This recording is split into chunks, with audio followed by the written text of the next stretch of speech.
Four technology companies are preparing to spend roughly $745 billion in a single year. Not on acquisitions, not on dividends, not on buying back their own stock. They are spending it on chips, servers, data centers, power systems, networking equipment, and the physical infrastructure required to run artificial intelligence. Amazon, Microsoft, Google, and Meta are making one of the largest corporate investments in history. But there is a strange possibility hiding inside these numbers. Artificial intelligence could transform the global economy and still become a disappointing investment for the companies paying to build it. Because in a gold rush, changing the world and making money are not always the same thing. To understand who could actually win, we need to follow the money. Amazon's expected capital spending has moved toward $220 billion. That includes AI infrastructure, custom chips, robotics, logistics, and satellites. Microsoft expects to invest roughly $190 billion during the 2026 calendar year. Alphabet has outlined between $175 and $185 billion, and Meta expects between $125 and $145 billion. At the top of those ranges, the combined total approaches $750 billion. That is more than the annual economic output of many countries. It is enough money to purchase every team in the NFL, NBA, Major League Baseball, and the English Premier League, and still have hundreds of billions left. But the size of the bet is not the most important part. The important part is who receives the money before the first AI product earns a profit. When Microsoft builds a new data center, Microsoft does not manufacture every component inside it. The company pays chip designers, semiconductor manufacturers, memory suppliers, networking companies, construction firms, electrical contractors, cooling specialists, and energy providers. Those companies are paid whether Copilot eventually becomes enormously profitable or not. Amazon carries the investment risk. Microsoft carries the investment risk. Google and Meta carry the investment risk. The suppliers get revenue now. NVIDIA is the most obvious example. Its accelerators became the essential tool of the AI boom, allowing it to collect money from almost every major participant in the race. But an AI server is more than a GPU. It requires high-bandwidth memory. It requires advanced packaging. It requires switches capable of moving enormous amounts of data between thousands of processors. Then those servers need a building. The building needs land, transformers, substations, backup generators, cooling equipment, and a permanent connection to the electrical grid. A modern AI data center can require as much power as a small city. That creates an unusual financial chain. A customer pays Microsoft to use an AI model. Microsoft pays for the data center. The data center operator pays for chips, memory, networking, and electricity. Each participant takes a share before Microsoft discovers whether the original customer will ever become profitable. And the spending cannot simply stop. Imagine that Amazon decides the numbers have become irrational and cuts its AI investment in half. In the short term, its cash flow improves. But if Microsoft continues building, Azure gains more capacity. It can offer faster services, sign larger customers, and lock companies into long-term contracts. Now Amazon risks losing the cloud market it spent almost 2 decades building. The same problem applies to Google. If Google slows down while Microsoft continues integrating AI into search, productivity software, and cloud services, Google risks defending its most valuable business with insufficient infrastructure. Meta faces a similar threat. Its advertising empire depends on recommendation systems, content generation, and increasingly sophisticated tools for advertisers. Falling behind in AI may be more dangerous than overspending on it. This is no longer a normal investment cycle. It is a financial prisoner's dilemma.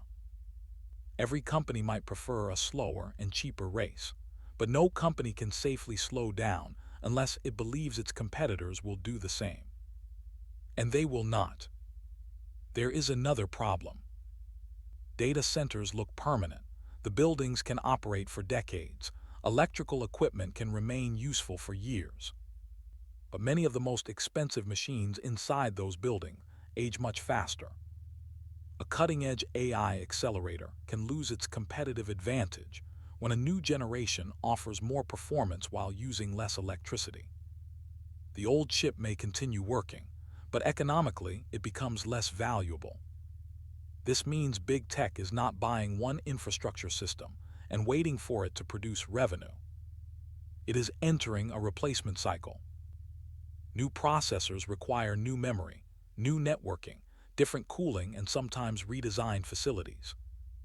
Before one generation has fully earned back its cost, the next generation is already available.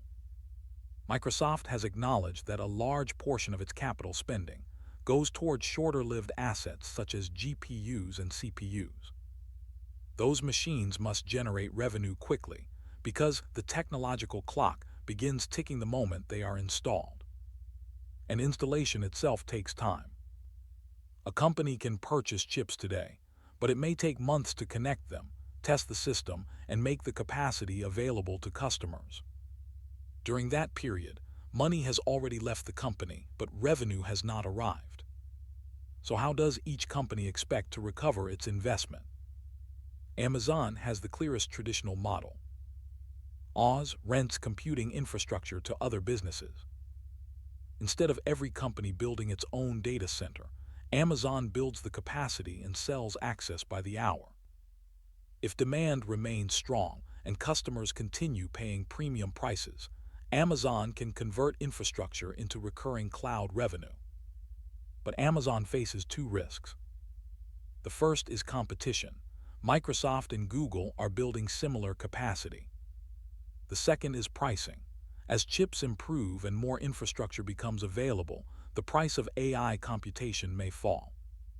Demand can grow rapidly while profit margins shrink. Microsoft's strategy goes one level higher. It can sell the infrastructure through Azure, then sell AI applications through Copilot, GitHub, security products, and Microsoft 365. In theory, Microsoft earns money at multiple layers of the system. It provides the computing power, the development platform, and the final software used by employees. This may be the strongest business model in the race. But it also requires Microsoft to prove that AI assistants are valuable enough for millions of companies to keep paying for them. A popular product is not automatically a profitable product, especially when every interaction consumes expensive computing resources. Google has an advantage that is easy to underestimate. It designs its own AI accelerators. By using custom TPUs alongside outside chips, Google can reduce its dependence on a single supplier and optimize hardware for its own models. It can monetize AI through Google Cloud, subscriptions, YouTube, and its advertising machine. But Google's greatest advantage is also its greatest vulnerability. Traditional search advertising is one of the most profitable businesses ever created. If AI answers questions directly, users may click fewer advertising links. Google must build the technology that could disrupt its own cache machine before someone else does it first. Then there is Meta. Meta does not operate a cloud platform comparable to Oz or Azure. Its advantage is distribution. It can place AI inside Facebook, Instagram, WhatsApp, and Messenger, reaching billions of people without convincing them to download a separate application. Meta can use AI to improve recommendations, generate advertisements, and increase the value of every minute spent inside its platforms. But the financial question remains unresolved. If people use Meta's AI for free, usage can grow faster than revenue. Billions of interactions sound impressive. They are less impressive if every interaction creates a computing bill without producing additional advertising income. This leads to three possible endings. In the first, the optimists are right. AI creates new industries, automates valuable work, and produces enough demand to fill every data center being built. Cloud revenue grows, software subscriptions expand, advertising becomes more effective, the infrastructure earns attractive returns for decades. In this version, $750 billion looks enormous today and obvious in hindsight. In the second ending, AI becomes essential, but not exceptionally profitable. Competition pushes prices down. Open models become more capable. Customers use multiple providers and refuse to become dependent on one platform. AI changes the world, but most of the economic benefit flows to users rather than infrastructure owners. The technology succeeds, the investment disappoints. The third ending is more painful. Companies build capacity based on demand that never fully arrives. Data centers operate below their potential. Expensive chips lose value faster than expected. Depreciation rises, margins fall, and investors begin asking why hundreds of billions were committed before the business model was proven. The spending slows. Construction projects are canceled. And the companies that expanded most aggressively are forced to write down assets they once described as strategic necessities. So who wins? In the short term, the answer is not necessarily Amazon, Microsoft, Google, or Meta. It is the companies selling the tools. Chip designers earn revenue when accelerators are ordered. Memory suppliers earn revenue when servers are assembled. Construction companies earn revenue when data centers are built. Utilities earn revenue when those facilities begin consuming power. Big tech is betting on future demand. The infrastructure supply chain is collecting money from the bet itself. NVIDIA may be the most visible winner, but the deeper story is larger than one chipmaker. The safest position in this race may belong to the businesses that get paid no matter which model is smartest, which chatbot is most popular, or which platform eventually dominates. Of course, even suppliers are not protected forever. A gold rush attracts competition, production expands, shortages turn into surpluses, customers design their own chips and search for cheaper alternatives. Eventually, every extraordinary margin invites someone to destroy it. But today, the money continues moving. From advertising profits, cloud revenue, and corporate cash reserves into chips, concrete, cables, and electricity. Big tech is spending roughly $745 billion because each company artificial intelligence will change the world. They may be right. The real question is whether changing the world will be enough to earn that money back.